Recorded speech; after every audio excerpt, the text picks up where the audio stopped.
Today we're going to talk about some of the features of the remote control for the CST-1550. The CST-1550 runs on this wireless remote. It's pretty simple setup to use. Power buttons right here. Also has your scale readout on there. To bring the incline conveyor out, there's just 3 steps, a 1, 2, 3. First one swings it around, second one lowers it down into position, third one slides it over so it's underneath the hopper on the underbin conveyor.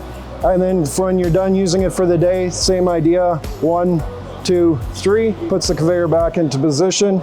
Your raise and lower features are right here on the remote. Your light over here for on the back, on the conveyor, as well as by the engine. These are more of your scale hopper or your scale functions. This is to turn the conveyor on and off. Belt speed, 3 different speeds for your conveyor. Press it consecutively to bring up the belt speed. Your rotation side to side, and your gates open and close, and this selects between the 6 gates on the conveyor. On the back of the unit, there is 6 lights. 1 light for each gate, so it shows you which gate you have open, just so you know which hopper you're pulling product or your seed or fertilizer out of. And for more information, contact your local Flaman dealer.